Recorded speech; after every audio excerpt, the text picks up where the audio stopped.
Doctor ortho Ayurvedic oil and capsule. अब दर्द भी घुटने टेकेगा। अंकिता भंडारी केस मामले में कांग्रेस का आक्रामक रुख जारी। धामी सरकार पर कांग्रेस दाग रही लगातार सवाल। जांच को दबाने और भटकाने का सरकार कर रही कोशिश। सरकार तत्काल जनहित में जांच के बिंदुओं को करे सार्वजनिक। अंकिता भंडारी हत्याकांड में आया नया मोड़। भगवाधारी बाबा के बाद अब साफाधारी जोशी की हुई एंट्री। अनिल जोशी की शिकायत पर एफआईआर दर्ज। प्रभावशाली लोगों की भूमिका पर दर्ज हुआ मामला।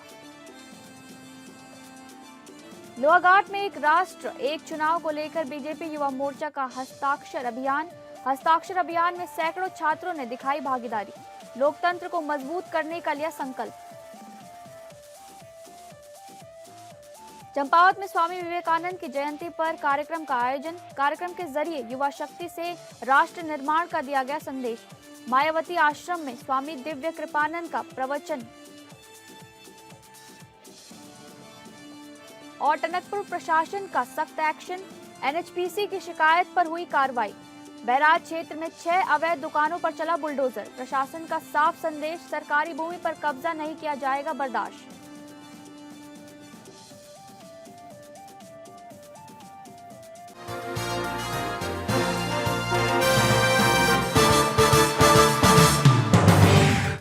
नमस्कार, आप सभी का स्वागत है उत्तराखंड न्यूज में। मैं हूं आपके साथ शालिनी राणा। शुरुआत करेंगे उत्तराखंड से जुड़ी खबरों की।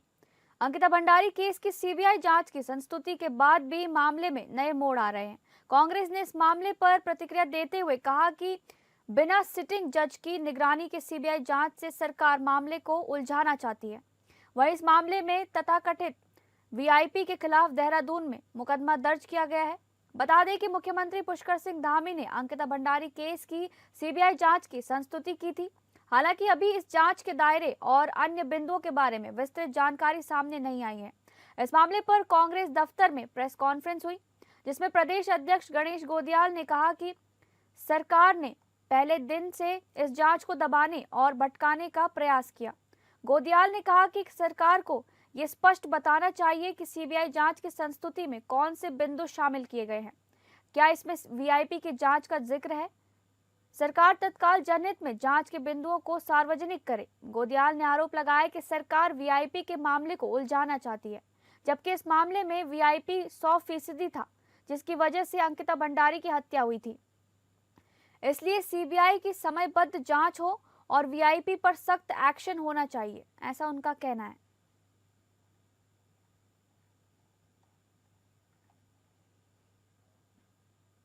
अंकिता भंडारी हत्याकांड एक बार फिर सुर्खियों में आ गया है।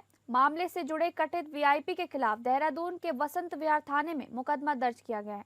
ये कार्रवाई पद्म भूषण सम्मानित प्रसिद्ध पर्यावरणविद डॉक्टर अनिल प्रकाश जोशी की ओर से पुलिस महानिदेशक को दी गई शिकायत के आधार पर की गई है।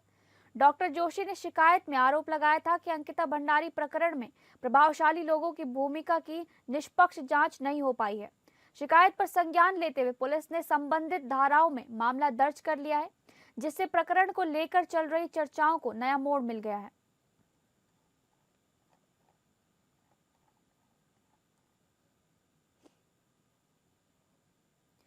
अंकिता भंडारी हत्याकांड को लेकर उत्तराखंड में विभिन्न राजनीतिक और गैर राजनीतिक संगठनों ने उत्तराखंड बंद का आह्वान किया है। इन संगठनों की मांग है कि इस मामले में सुप्रीम कोर्ट के सिटिंग जज की निगरानी में सीबीआई जांच होनी चाहिए।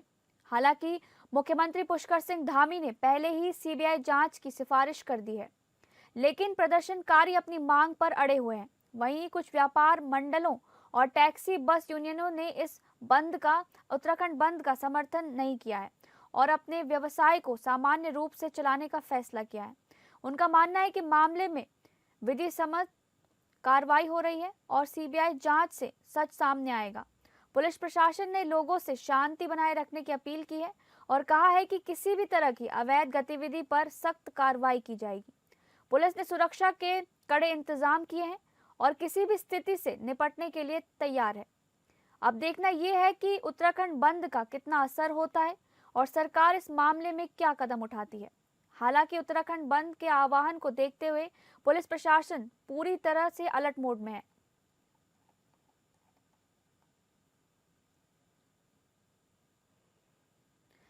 आईजी गढ़वाल राजीव स्वरूप ने अंकिता भंडारी मामले में अज्ञात के खिलाफ दर्ज मुकदमे के संबंध में प्रेस वार्ता की। उन्होंने बताया कि देहरादून के थाना बसंत विहार में पद्मश्री और पर्यावरणविद डॉक्टर अनिल प्रकाश जोशी ने एक रिपोर्ट दर्ज करवाई थी। ये रिपोर्ट एक अज्ञात के विरुद्ध थी, जिसके आधार पर मुकदमा दर्ज किया गया है। उन्होंने कहा कि इस मामले में शुरू से ही पुलिस द्वारा त्वरित कार्रवाई की गई, जिसमें एसआईटी गठित की गई, जिसके बाद तीनों आरोपियों पर दोष सिद्ध होने के बाद उन्हें उम्र कैद की सजा सुनाई गई है। साथ ही उन्होंने कहा कि अब इस मुकदमे के आधार पर सीबीआई आगे जांच करेगी। वहीं उन्होंने सभी जनता से अपील की है कि किसी भी प्रकार के भ्रम में न आए।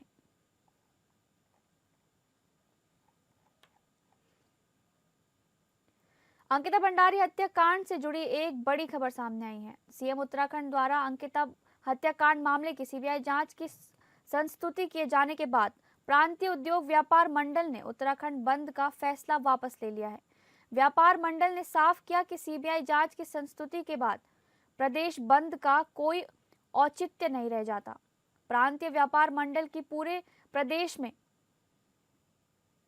383 इकाइयां हैं, जो प्रदेश स्तर के बड़े मामलों में आंदोलन और बंद के लिहाज से बड़ी भूमिका रहती हैं।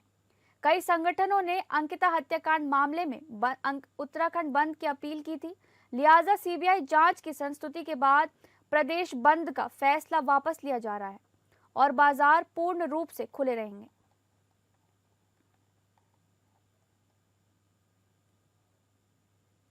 लोहाघाट में भाजपा युवा मोर्चा प्रदेश नेतृत्व के निर्देशानुसार चंपावत जिले के लोहाघाट मंडल में एक राष्ट्र एक चुनाव के समर्थन में व्यापक जागरूकता अभियान चलाया गया।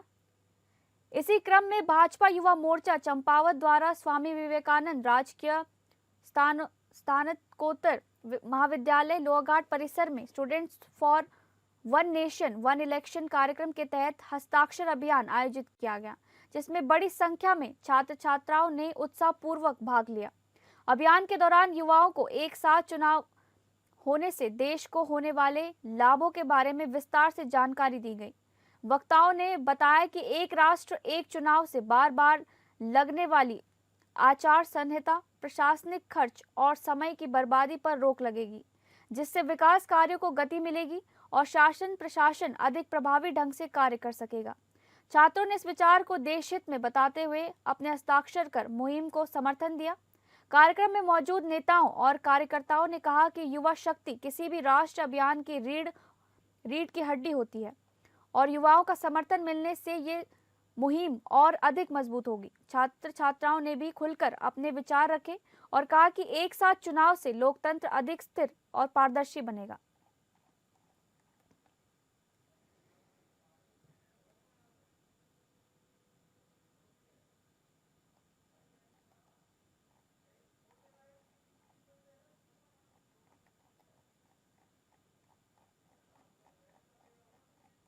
आपको बताते चले, लोहाघाट में भाजपा युवा मोर्चा प्रदेश नेतृत्व के निर्देशानुसार चंपावत जिले के लोहाघाट मंडल में एक राष्ट्र एक चुनाव के समर्थन में व्यापक जागरूकता अभियान चलाया गया।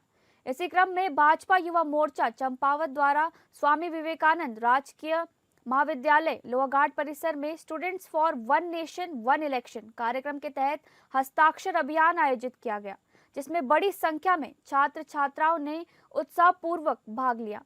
अभियान के दौरान युवाओं को एक साथ चुनाव होने से देश को होने वाले लाभों के बारे में विस्तार से जानकारी दी गई।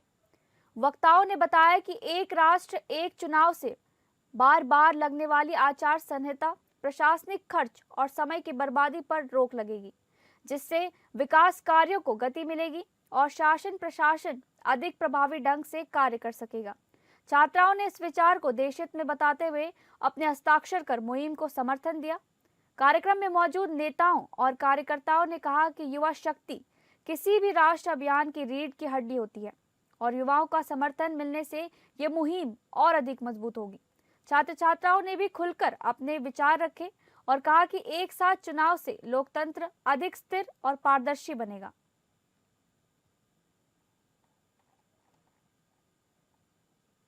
चंपावत में अध्यात्म भूमि मायावती आश्रम में स्वामी विवेकानंद की 164वीं जयंती पर आयोजित कार्यक्रम में सनातन संस्कृति, विवेकानंद के विचारों और युवा शक्ति के महत्व पर विस्तार से चर्चा हुई। प्रबुद्ध भारत के संपादक स्वामी दिव्य कृपानंद जी महाराज ने कहा कि स्वामी विवेकानंद जैसे दिव्य और तेजस्वी व्यक्तित्व सनातन संस्कृति के षोडश संस्कारों की साधना का परिणाम है। उन्होंने कहा कि विवेकानंद ने हर विचार को कसौटी पर परखा और मानवता को सर्वोपरि रखा। विधिक साक्षरता शिविर को संबोधित करते हुए सिविल जज एवं जिला विधिक सेवा प्राधिकरण के सचिव भवदीप सिंह रावत ने कहा कि यदि देश को 100 ओजस्वी और सकारात्मक सोच वाले युवा मिल जाएं, तो भारत की तस्वीर बदली जा सकती है। उन्होंने युवाओं से नशे और मोबाइल की लत से दूर रहकर राष्ट्र चरित्र और अनुशासन अपनाने का आह्वान किया। कार्यक्रम की अध्यक्षता आश्रम प्रबंधक स्वामी सुहृदानंद ने की। इस अवसर पर संतगण, विधिक सेवा प्राधिकरण के अधिकारी, गणमान्य नागरिक, युवा एवं बड़ी संख्या में श्रद्धालु उपस्थित रहे।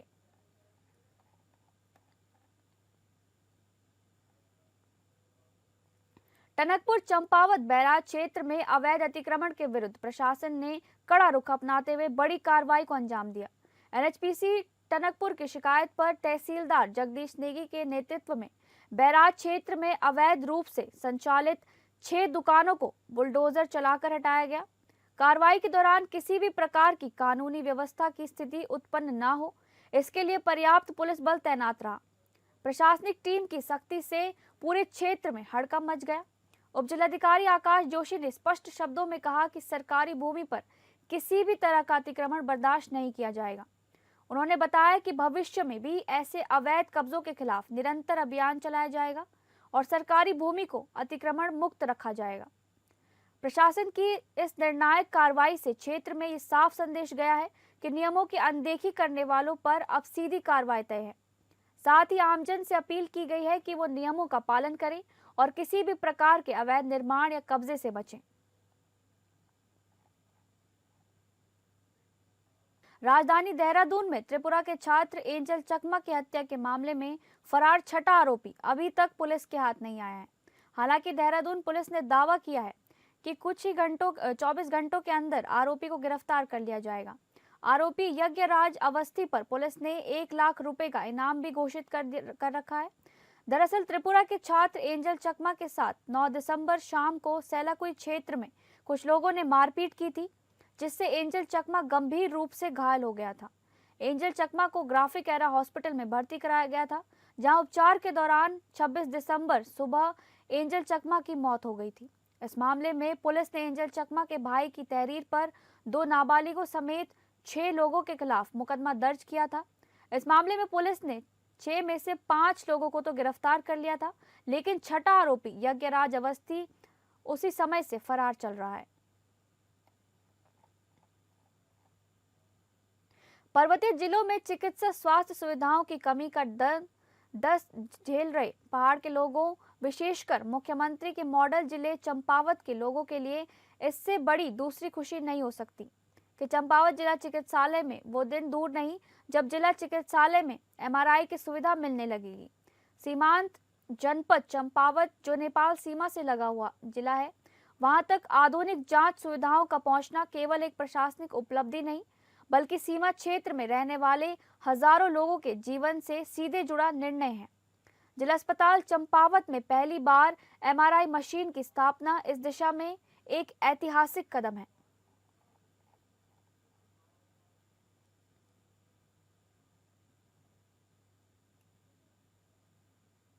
लोहाघाट क्षेत्र के खेल प्रेमियों और युवाओं के लिए एक सुखद संकेत सामने आया है। देवीधुरा में मिनी स्टेडियम निर्माण की दिशा में पहल करते हुए पार्टी ब्लॉक से युवा कल्याण विभाग की पूनम आर्या एवं बहादुर सिंह द्वारा संभावित स्थल का निरीक्षण किया गया। इस पहल के पीछे लंबे समय से प्रयासरत अखिल भारतीय विद्यार्थी परिषद चंपावत के पूर्व जिला संयोजक सुदीप चम्याल ने बताया कि देवीधुरा क्षेत्र के अनेक युवा भारतीय सेना एवं अन्य सुरक्षा बलों की तैयारी कर रहे हैं, लेकिन समुचित खेल मैदान न होने के कारण उन्हें सड़क पर ही दौड़ एवं अभ्यास करना पड़ता है। इससे आए दिन दुर्घटनाओं का खतरा बना रहता है।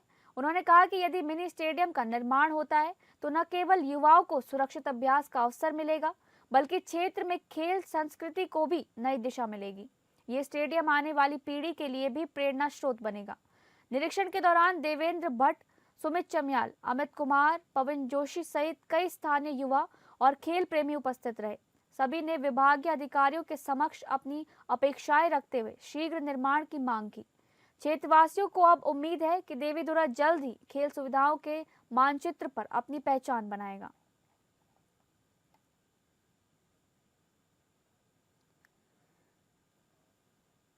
जन जन की सरकार, जन जन के द्वार की भावना के साथ जनपद अल्मोड़ा में प्रशासन गांव की ओर अभियान निरंतर जारी है। अभियान के अंतर्गत न्याय पंचायत स्तर पर बहुउद्देशीय शिविर आयोजित कर आमजन की समस्याओं का त्वरित समाधान किया जा रहा है और विभिन्न विभागों की जन कल्याणकारी योजनाओं की जानकारी भी दी जा रही है। इसी क्रम में विकासखंड द्वारहाट की न्याय पंचायत कफड़ा के अंतर्गत बहुउद्देशीय शिविर का आयोजन किया गया। शिविर में विभिन्न विभागों द्वारा स्टॉल लगाकर योजनाओं की जानकारी दी गई और प्राप्त शिकायतों का मौके पर निस्तारण किया गया। द्वाराहाट विकास खंड के कफड़ा न्याय पंचायत में लगे शिविर में पहुंचे उपाध्यक्ष पीएमजीएसवाई अनुश्रवण परिषद शिव सिंह बिष्ट ने कहा कि मुख्यमंत्री पुष्कर सिंह धामी के नेतृत्व में जन जन की सरकार, जन जन के द्वार जो कार्यक्रम चला है, उसी के निमित्त प्रत्येक ग्राम पंचायत में ऐसे शिविर आयोजित किए जा रहे हैं। लोगों की जो छोटी छोटी समस्याएं होती थी, उनके लिए सबको यहाँ से दूरस्थ क्षेत्रों में जाना पड़ता था। आज न्याय पंचायत में जितनी भी ग्राम सभाएं हैं, वहां पर सभी विभागों को बुलाकर, सभी लोगों को बुलाकर उनकी समस्याओं का निस्तारण किया जा रहा है। ये सरकार की बहुत अच्छी योजना है और इसका लाभ आम जनता को मिलना चाहिए।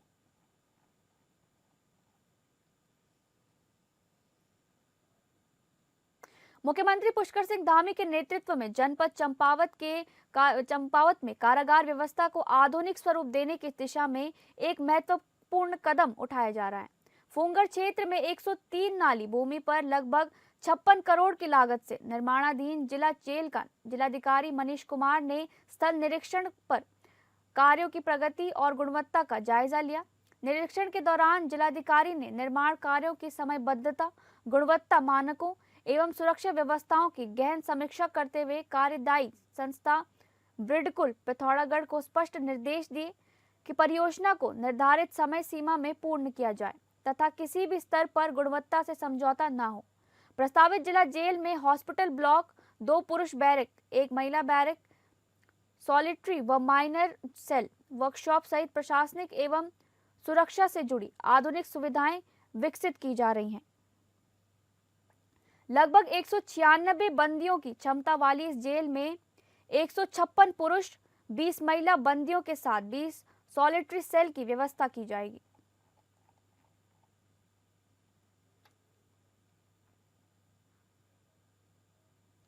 चंपावत के बच्चों के स्वास्थ्य संरक्षण एवं समग्र विकास की दिशा में जनपद चंपावत में राष्ट्रीय बाल स्वास्थ्य कार्यक्रम के अंतर्गत रैन बसेरा नगर पालिका परिसर में 18 वर्ष तक के बच्चों के लिए निःशुल्क मल्टी स्पेशलिटी स्वास्थ्य शिविर का शुभारंभ जिलाधिकारी मनीष कुमार द्वारा किया गया। शिविर में बच्चों की प्रारंभिक स्वास्थ्य जांच, परामर्श एवं उपचार हेतु बाल रोग, हड्डी, नाक, कान, गला, नेत्र, हृदय, दंत, त्वचा सहित फिजियोथेरेपी, स्पीच थेरेपी, ऑडियोलॉजी एवं मानसिक स्वास्थ्य सेवाएं उपलब्ध कराई गई।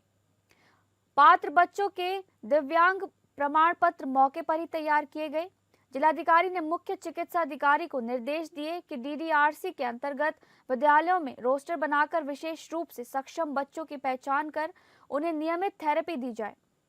साथ ही आंगनबाड़ी कार्यकर्ताओं व शिक्षकों के लिए प्रशिक्षण कार्यक्रम आयोजित किए जाएं। कार्यक्रम में नगर पालिका अध्यक्ष प्रेमा पांडे, ब्लॉक प्रमुख अंचल बोरा, विधायक प्रतिनिधि प्रकाश तिवारी, नोडल अधिकारी केदार सिंह ब्रजवाल, सीएमओ डॉक्टर देवेश चौहान सहित विशेषज्ञ चिकित्सक एवं बड़ी संख्या में अभिभावक उपस्थित रहे।